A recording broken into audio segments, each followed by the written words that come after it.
10, 9, 8, 7, 6, 5, 4, 3, 2, 1, 0.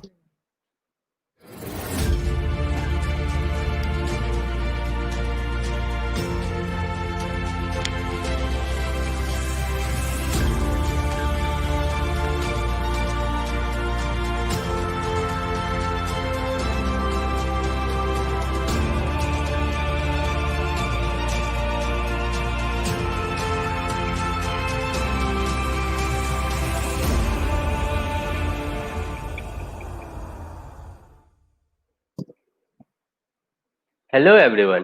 Hope you all are doing great and safe at your end. Welcome to the day 4 of pre-hackathon speaker session. Hack This Fall is hosting live workshops, talks and discussions which have already started from 26th October and will end tomorrow. You can check out our website for a complete schedule. Now, coming on to the speaker session. Healthcare industry is something that is very crucial and game changing for each and every country on this dear planet Earth. Billions of dollars are being used for healthcare of each developed and developing country. But is it sufficient? Blockchain can play a unique and very advantageous to each and every aspect of the healthcare world by bringing a transparent transaction system as well as privacy at its core. We do not think about our data being used by some multi-billion or trillion-dollar firm and how it can advantage them. So, our speaker will take the audience on a possible tour where each aspect of blockchain and healthcare is chained with each other. And with that being said, let me introduce you all to our speaker for the session. We have Jimish Parekh joining us. Jimish is founder of Pedals Up, a small startup in Ahmedabad, India. Apart from that, he is a nomad traveler and crazy mountain kid. As a full stack engineer, front end JD, back end geek, and Android ninja, he has just the right experience to build a solid foundation and architecture required to scale Miho Learn.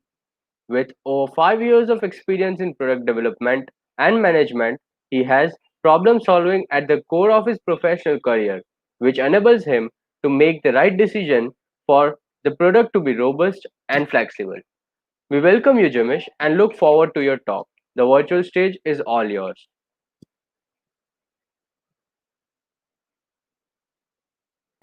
Hi Abhishek. Thank you for the lovely introduction. Sorry, the mic was on mute. Apologies. Yeah, as you said correctly, that like blockchain and healthcare is are two main topics right now because we are living under the pandemic. Correct? Like we are all going through. Even I have just recovered from the COVID, and like we all know that how crucial it is to like it each and every one who is living on this earth, like healthcare is a very important topic, and we do not realize what data and what all other information is flowing without our knowledge, without our permission. It's good that somewhat information is being reached to the global state without our knowledge by our government, and our country and all are doing a great job at stopping this pandemic. But at the same time, if you, with or without pandemic, healthcare is something that we should look at, which is very close to us. Like it's a personal identity, by the way. Like let's say we were living in a world where it was an initial stage, and since then there has been so many experiments done on the human subjects, and all other information has been stored, and they are just using it.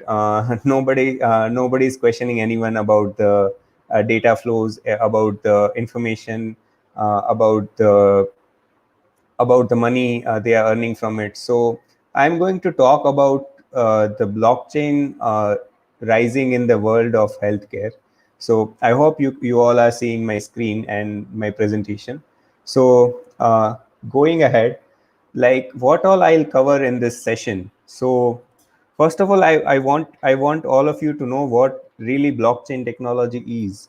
Like I know you must have had pretty good idea like what it is and how it is useful for our other transactions, other world like finances, cryptocurrency. You must have heard of bitcoins, Ethereum coins, UTDC, and other so many coins are there which are there in the market.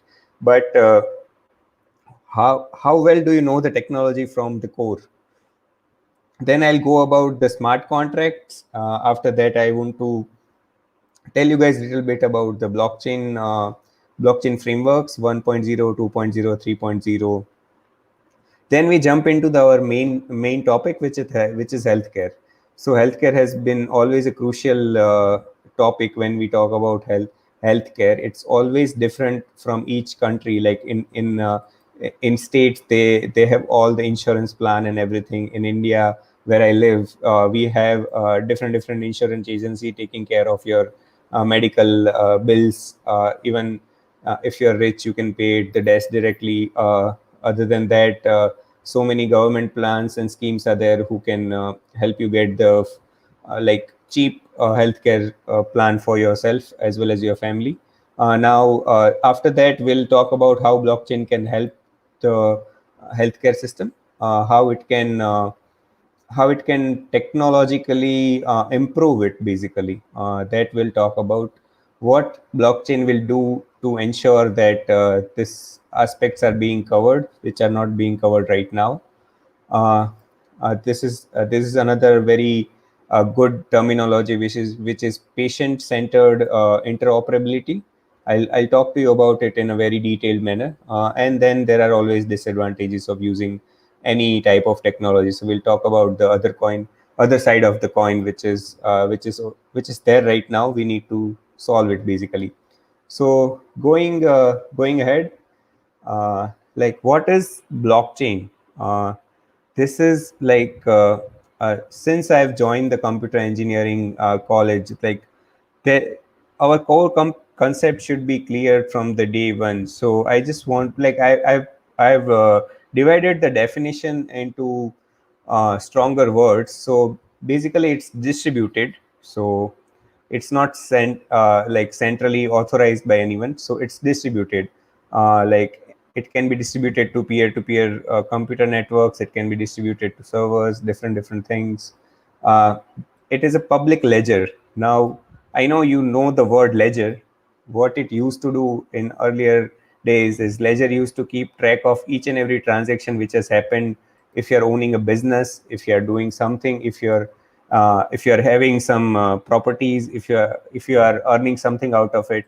So each and every transaction used to be noted down in the ledger. So basically, this is public ledger, distributed ledger.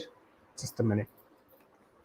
And what does it do? It records transaction and track assets. Sorry.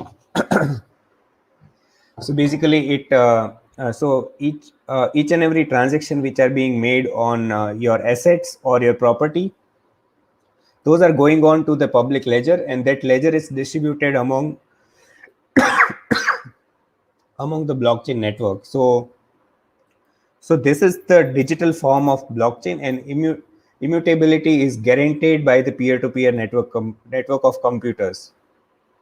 So each and every network and each and every computer joined to the network will be making that public ledger immutable. So it's not authorized by any central entity or any government or anyone, but it is for the public by the public, something like that.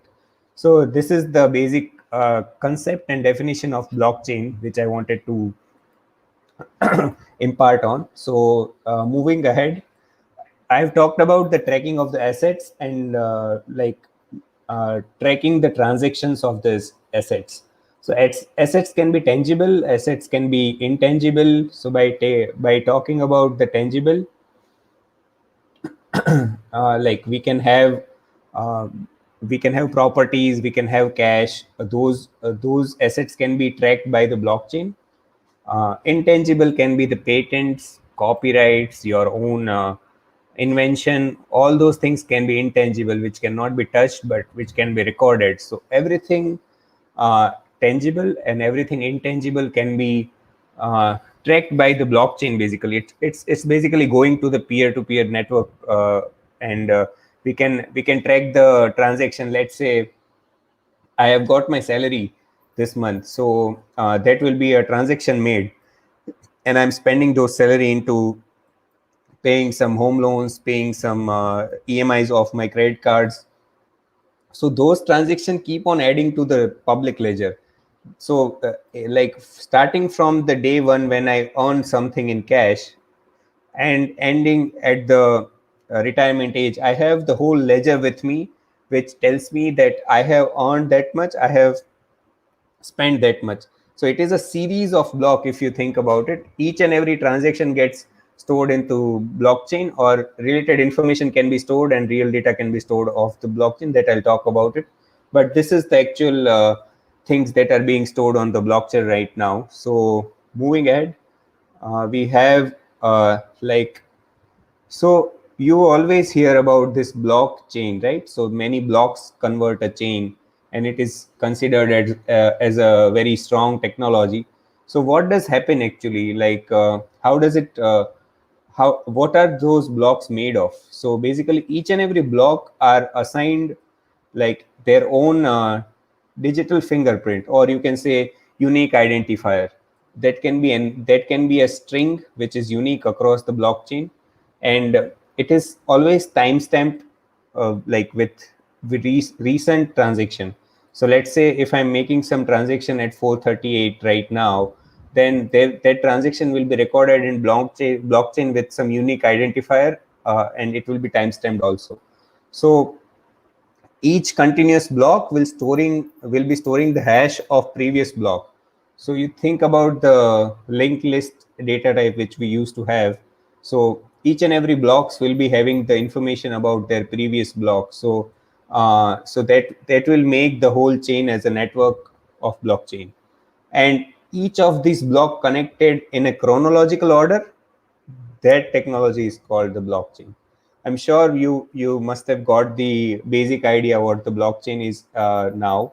Like, this is the very basic definition about the blockchain when it came out like few years ago, and it was blockchain 1.0. There's a really fun fact. Many people doesn't know this. Like, it's practically impossible to modify one of the blocks, because each and every block is storing the hash of previous block. So you can't usually change or modify the blocks. Like, basically, if you change it, you have to continuously change each and every block after that block. So this is something that you get to know, something like fun fact. Yeah. So after, so I'm sure you must have done some transactions when the cryptocurrency was booming in 2010, 11, and up to the 14, 15. And it again rose in like 2017, when people were doing cryptocurrency transaction and earning out of the trading business. But that was really the main advantage of applications of blockchain 1.0, which was the first use of blockchain. After that, smart contracts came up. So what is smart contract now? Smart contract is something like, it is a protocol basically, and like smart contract is a computer protocol that runs automatically when the prerequisites are met. So if it's a blockchain technology, and it is matching the prerequisite, like it should be blocks, each unique identifier should be there, it should be time stamped, and out of that a protocol was born, and it's called smart contract now. It's a separate entity, it is not a blockchain exactly. So smart contract is separate entity from the original blockchain technology. When the blockchain 2.0 came, Fabric 2.0 came, usually earlier than that, blockchain was a public ledger, just like I explained in the definition of blockchain. But then eventually people have started taking blockchain into private ledgers as well, to store the data for public, but organized manner data, where public will uh, store their data by themselves, but in a structured manner. Basically, the data will be owned by the public only, but that was the main advantage of smart contract when it came in blockchain 2.0. and it was adopted from the blockchain technology 2.0 version. So this is the smart contract. Now, coming to the different versions of blockchain, like how each and every versions will be the will be different from each other. So blockchain 1.0 totally focused on cryptocurrency and the trading of cryptocurrency and investing in cryptocurrency. So that was the blockchain version 1.0. 2.0 came with very wide area and a large public who sorry. So 2.0 came with a lot of applications which can be developed by the developers and the vast free world. Everyone can use the blockchain for the different application purposes. And right now blockchain 3.0 is out, but I still am unclear about it. So if you guys know, please let me know. I have my contact information at the end. Sorry. So that was blockchain versions. Now let's dive into healthcare, for which we are here, and it blockchain connects the healthcare properly or not. That will show in the next screen. So healthcare has always been like so complicated and so complex. Whenever you are going to the hospital and you have a big surgery of any friends or family relative, even yours is coming up, there are so many stages of approvals that you have to go through. You have to get hospital's permission, then you have to get reports from the private labs, and you have to submit your mediclaim, your insurance papers before going to the hospital, so you cannot be charged actual amount or whatever amount it is that you are being charged. Insurance companies take care of it. So people have complicated the simple system by x amount of times, and like we have to live with it, but it's not right, I think. So what we can do is we can do something about it. Like being technical persons, we should think like how can we change this technology basically. So right now, who are earning from the healthcare world? So first of all, hospitals. I'm sure every one of us has visited these hospitals at some point of time and paid in xy amount, and and everyone has rate different rate, and everyone has their own expertise, and they charge according to the city, region, maybe the time of the arrival also. If you are going into hurry, they charge us extra. And also hospitals are the main entity who is earning more out of the healthcare world. Research lab people are like researchers are doing a lot of research about the healthcare, and they are finding the vaccines, they are finding new pharmaceutical uh, tablets and medicines and everything. So they are also earning out of this. Institutions which gets advantages of healthcare world, like they get profit out of it, so they are also earning. I'm sure insurance firms, they like whenever we do healthcare insurance, they are taking money from us, and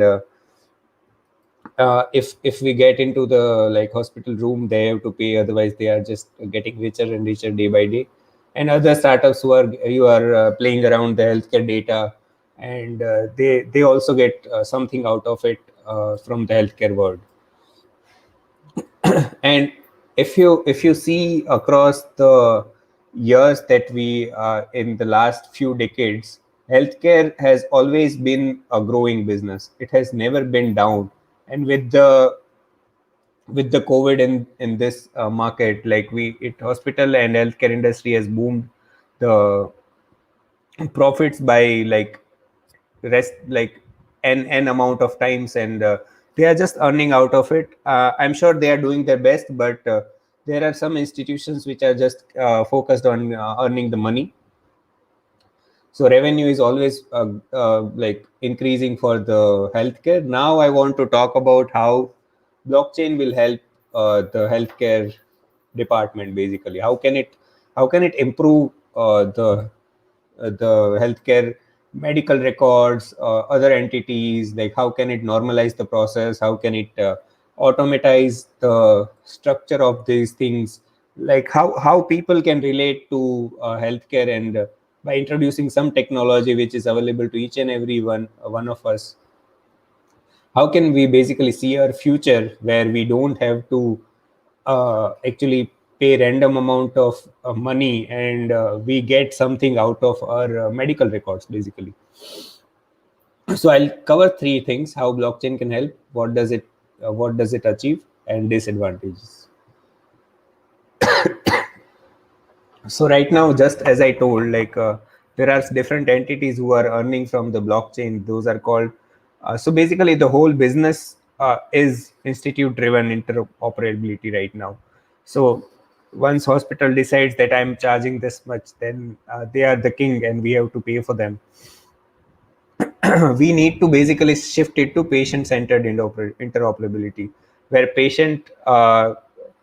right now patient doesn't have their ownership of the data. They can give the permissions to the people whoever wants to access the data, and for the time being only. Let's say some researchers want to uh, research about the human organs and everything, then you as owner, you can give that right to that particular person or particular team or particular company, that yes, you can use my data and you can use it for this amount of time. You may charge for it, you may not charge for it. That is up to the person who is owning the healthcare record, but the ownership stays with you. Like as a patient, it is your data and it is your ownership,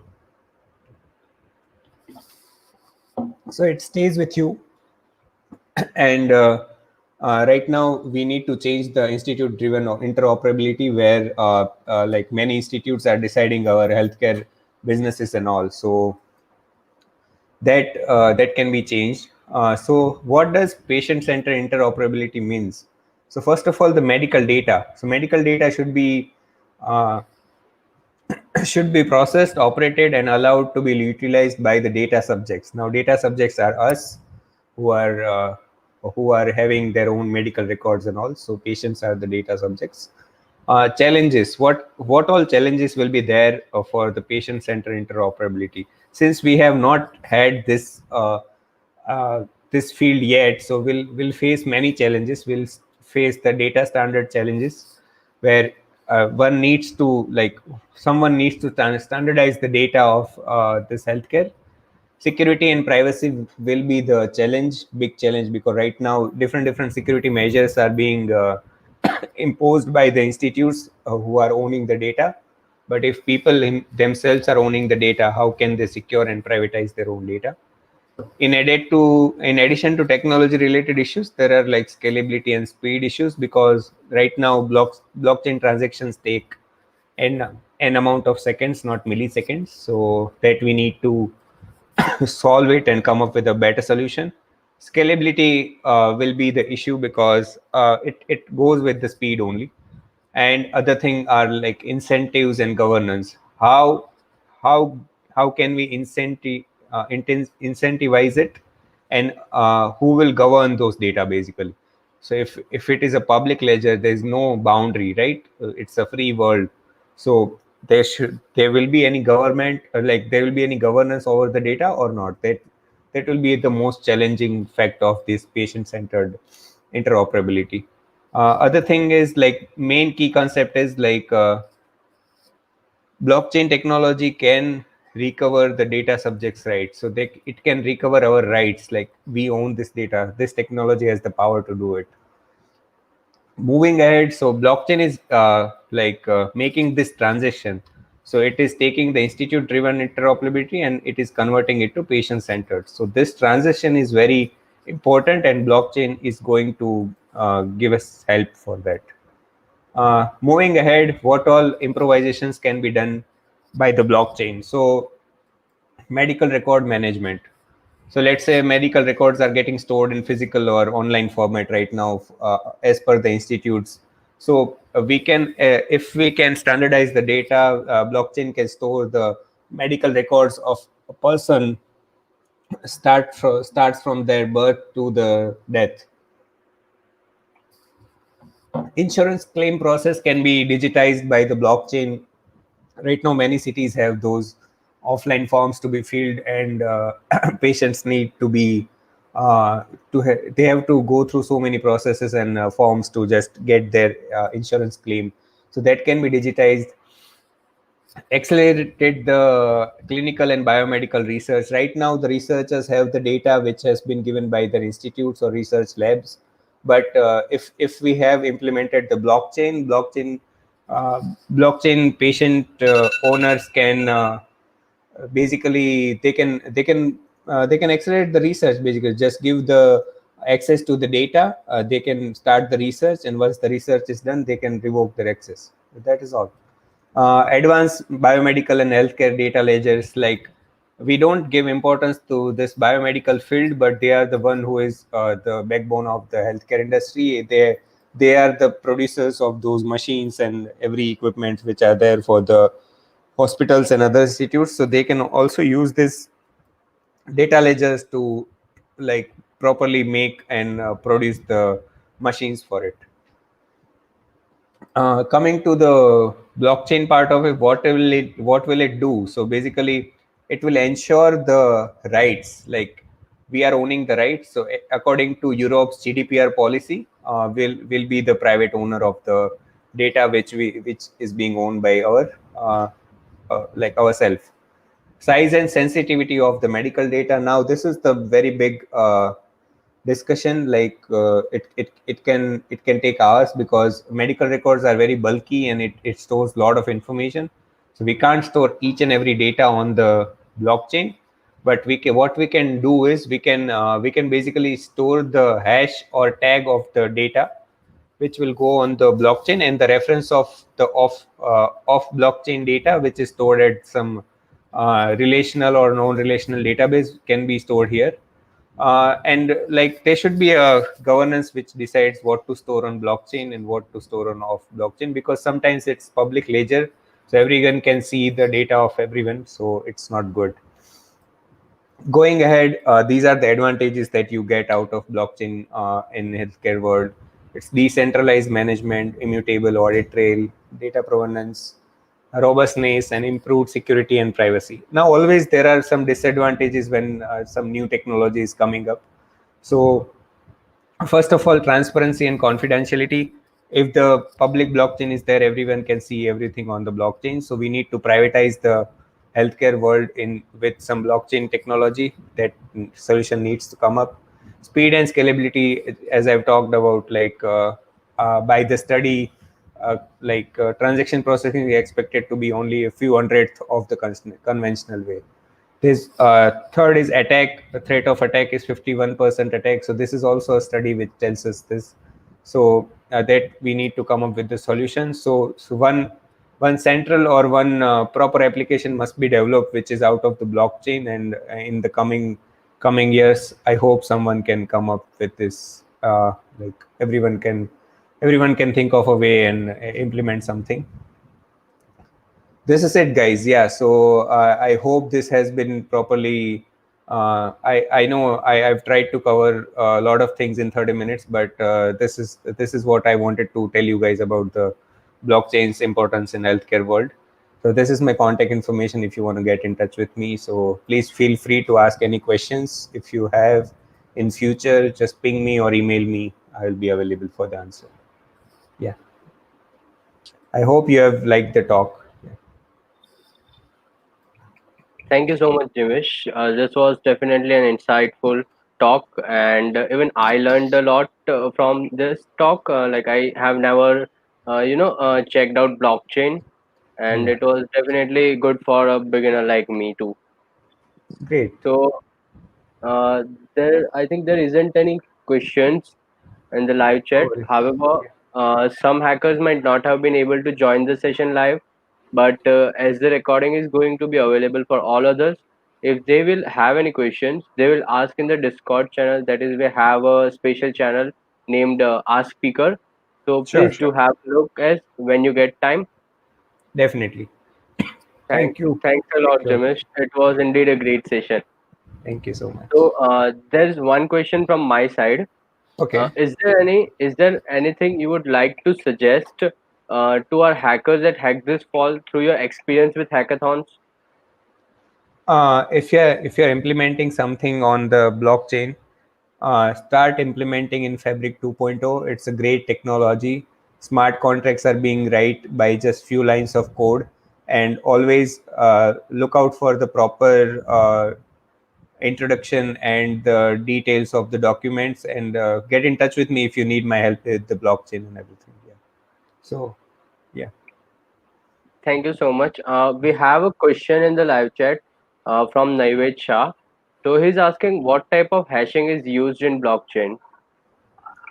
So, hi, Navid. Any hashing can be used, but if you encrypt the hashing with 128-bit encryption, that would be great for hashing any type of data. So it is your decision what you want to store on blockchain and what you want to store on your normal database, because blockchain can't have that much amount of data. It can have the transactions of it. So secure those transactions by just package like bcrypt or any other package which can hash the data for you. Yeah. That was really a nice question. Thank you so much, Jimish. And this was some Thanks. valuable suggestion. It would be great help for the hackers too. Thanks once again for joining us today. Thank you for having me. Thank you. And all the Thank best you, for Jimish. the hackathon. Yeah. Also, do fill the feedback form shared in the chat section, and it will also be used to assign the certificate for this session. It will be open for only 15 minutes and won't be reopened again. Thanks a lot, everyone who joined us today. Don't forget to subscribe the channel so that you can get the updates for all the workshops coming up ahead. Stay tuned. Hope to see you in the next session. Stay safe. Take care.